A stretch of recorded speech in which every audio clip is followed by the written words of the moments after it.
10 years ago, channels wouldn't be so blatantly Islamophobic. But now we've reached a point where every day, day in, day out on prime time, we'll find multiple news channels who will spread very, very blatant Islamophobia, anti-Muslim hate speech, using misinformation, and playing on the tropes that are already present in our society. Uh, so I fear that similar things might happen against the LGBTQ community if I did not take, or as a community, we did not take action early on. Following a complaint filed by LGBTQIA+ social worker Indrajeet Ghorpade, the Regulatory Authority of Television and Digital Media urged broadcasters to report accurately, objectively, and sensitively on LGBTQIA+ issues.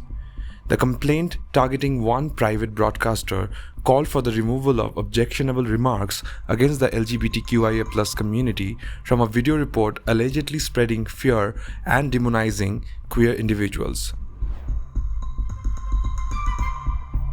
They had used images that were completely out of context. They had cherry-picked one-off incidents to spread homophobia and transphobia amongst its viewers. And the topics that the anchor had picked were age-old stereotypes that have been used to further the anti-LGBTQ rhetoric. So some things that the anchor Pooja Shali from India Today had said were things like comparing LGBTQ people with child grooming, talking about obscenity in terms of the clothing that queer people wear at pride parades, and so on. So when I came across it, it immediately started ringing alarm bells for me. And the reason for that was because in India so far, we haven't seen mainstream news media channels do such very blatant homophobic, queerphobic programs. It's quite common in some Western countries, especially in the US, where conservative news media channels will regularly try to further these homophobic, queerphobic narratives. But in India, it hadn't picked up so much. But when India Today's video came to my mind, when I came across it, it immediately started ringing alarm bells, because this is the beginning of possibly what we could see coming in from these news media houses in the future. Uh, Already there are ample prejudices against our community in India, and what the channel was doing, it was only fanning the flames. And we've seen how, let's say 10 years ago, channels wouldn't be so blatantly Islamophobic. But now we've reached a point where every day, day in, day out on prime time, we'll find multiple news channels who will spread very, very blatant Islamophobia, anti-Muslim hate speech, using misinformation, and playing on the tropes that are already present in our society. Uh, so I fear that similar things might happen against the LGBTQ community if I did not take, or as a community, we did not take action early on. That is when I decided to file a case again. First, I reached out to the anchor herself, Pooja Shali, and I told her that this is wrong. I also gave her sources, fact-checking every information that she had shared. I realized the channel had picked on some very age-old pictures that were reused by these homophobic groups every year during Pride Parade to spread similar kind of misinformation. So all of those images were being used by this channel. A simple reverse image search on Google helped me to just figure out that these are like, what is the source of these images? So the channel had either not even bothered to conduct that background research, or it had intentionally picked on those images to spread homophobia. I reached out to the anchor. I did not get a favorable response. They outright refused to remove the video. They outright refused to acknowledge that this was misinformation, this was misleading. I then filed a complaint with the India Today group directly, and they too said that no, we stand by our reporting, which is then what pushed me to file a case with the News Broadcasting and Digital Standards Authority, NBDSA. I've been routinely filing cases with the NBDSA against a bunch of other shows. This was one of the few times when I filed a case with NBDSA regarding homophobia on mainstream news media. My aim was to make sure not only that, not only to successfully convince NBDSA that this is homophobic, this should not be allowed, but also to have some sort of guidelines published for news media houses on how to report on issues concerning the queer community. And thankfully, the authority gave cognizance to the concerns that I had flagged, and they published a set of guidelines for news media channels on what are the various aspects they need to take into consideration, what are the do's and don'ts when they're reporting on issues that concern to the LGBTQ community. I think it will be quite effective in the sense that at least for me and people like me who file these cases, it will become easier for us to uh, to convince the authority, to convince the board why we think a particular style of reporting is homophobic or transphobic.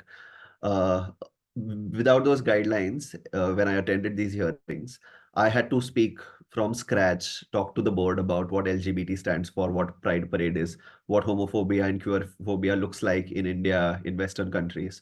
So all of that background work that I had to do in order to put out a very strong pursuant case, I think no longer I'll have to do, because the guidelines very clearly call out that channels should not promote homophobia, queerphobia, negative stereotypes, and all of that.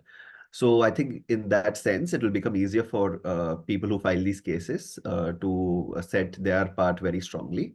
But how effective those will be to deter channels, I can't tell, because we already have guidelines against, like I said, uh, hate speech against Muslim people and other communities. But despite of that, channels day in and day out continue to do such violating shows.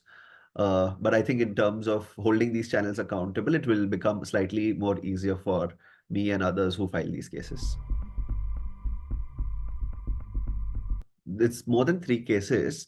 So the initial few cases were against these Telugu news, multiple Telugu news media channels who had who were being mouthpieces for the Hyderabad police, which itself is very, very transphobic and homophobic.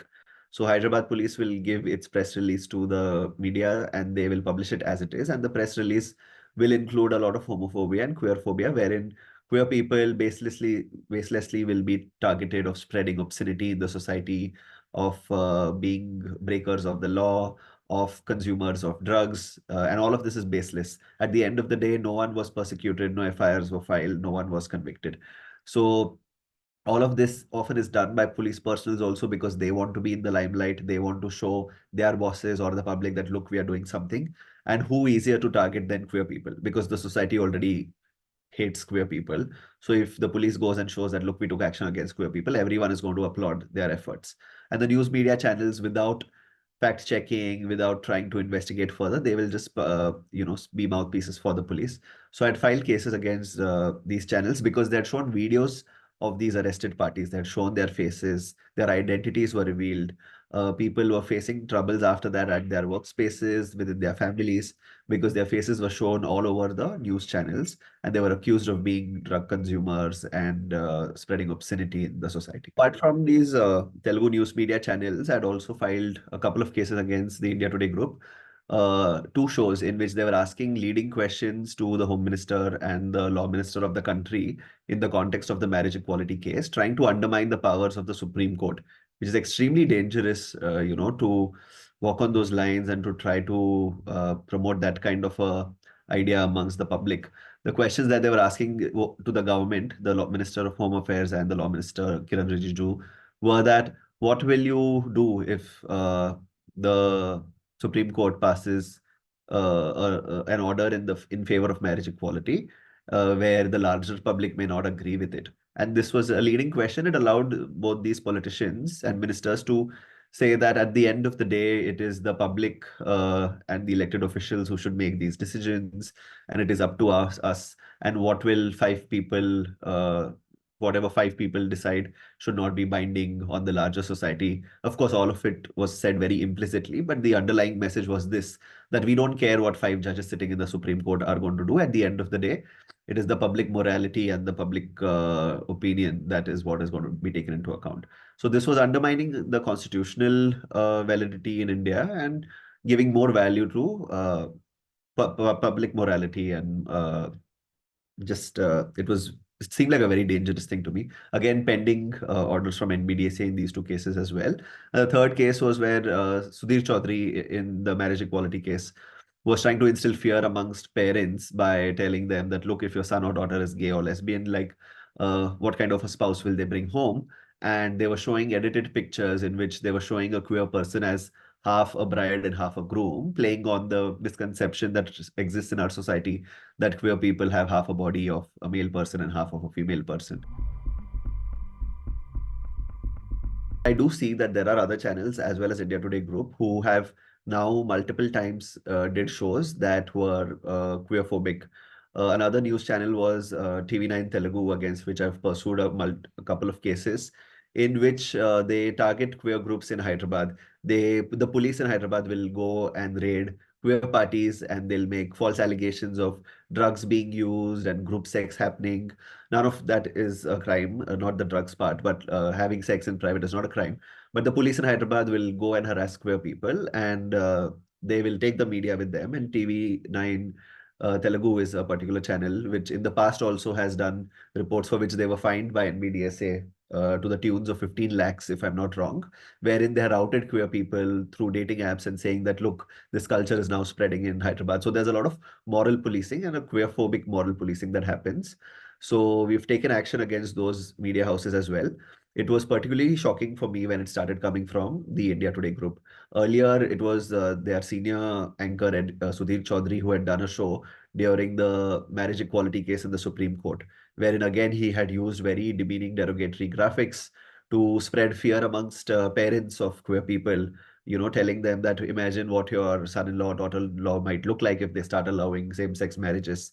So that was again seeing a primetime anchor on that channel, like India Today, which normally their founders and people in their leadership boast about being queer, inclusive, and supportive of the queer community. And they had been during the fight against 377. They had been pretty vocal and supportive of the community. But now I'm seeing this as a trend on this particular group where they've started doing reporting that goes against the LGBTQ community. In the digital space as well, there are a bunch of conservative, I would say, oppressive, conservative minded outlets such as Open India, which very frequently tries to highlight only those one-off cases wherein either a crime might be committed by a queer person, and then use that case to paint the entire community as being, you know, uh, responsible for such acts. So very similar to how the Muslim community gets targeted, right? One person commits a crime and the entire community gets painted as such. So they're trying to do similarly with the trans community, especially as well. Unfortunately, there aren't a lot of checks and balances on news media channels which are not a part of NBDSA. The only option that I then have is either to file a complaint with the Ministry of Information and Broadcasting or in the courts. So I've done that in the past as well with some channels, and that's a very, very long process. All social media platforms have an option to report for hate speech. All social media platforms say that they do not allow homophobia and transphobia. But in my experience and that of the many others in our community, we have seen that reporting has not been that effective. Filing a report will often result into no action from these platforms. Even if we provide all context, regional context, language context, there's still no action taken in maximum cases involving queerphobia. So the only option left after that is, again, very lengthy and very time and energy consuming, which is filing a case with the cybercrime department. Again, there in those cyber police officers to explain them why this is violating is a task in itself, to convince them why homophobia, because unfortunately many people in authoritative positions in India think that homophobia is just an opinion and people are allowed to have they do not realize that this falls in line with hate speech and should not be allowed. So, filing case with cybercrime department is very difficult. Again, that's why I said the only option that we are left with is either going to court or going to the Ministry of Information and Broadcasting. I had gone to the Ministry of Information and Broadcasting once when a particular Marathi news channel had promoted conversion therapy through its program. Conversion therapy is basically using different kinds of ineffective, unscientific treatments, promising someone to change their sexual orientation or gender identity. It's completely unscientific, illegal, and should not be practiced, and is very harmful on queer people if you try to change someone's sexual orientation or gender identity against their will. It does not change. And this channel was promoting conversion therapy. So in that case, I had filed a case with the channel. They denied any wrongdoings. They weren't a part of NBDSA, so I had to go to the Ministry of Information and Technology and Broadcasting. And at the ministry, again, I had to call them almost every week to get some kind of a response from them. filing cases with the ministry means that you're just sending something out in the universe and nothing is possibly going to happen with. So if you want something to happen with it, you have to keep calling them, keep pursuing it. After a long duration of over 6 months, I finally got a response from the ministry without granting me a hearing that they don't find any violations in the show. Filing cases against queerphobic shows. I am a queer person myself, so this affects me. This affects my community. I am a social worker. I work very closely with young queer people, and I know firsthand the kind of abuse that they face in their classroom, at their homes, in their buildings, on the playgrounds. And when news media, which is such a powerful medium, tries to further spread these homophobic, transphobic notions in our society, it is going to harm young people very, very badly and continue to harm. We are already seeing a huge polarization between how young women and young men think. It's a lot of studies recently have shown that young women and young girls are becoming more and more progressive in terms of their outlook and mindset, whereas young boys are going in the other side of the spectrum. So because of that, a lot of young queer trans people face violence on a very regular basis. And I try to do whatever I can that I'm able to. One of that is filing cases against such channels. In terms of other communities, I don't know, feel a general sense of responsibility, the privilege that I hold, the fact that I know this process, the fact that I understand some of this legal lingo, and I'm able to successfully fight these cases and get positive orders with the time that I have.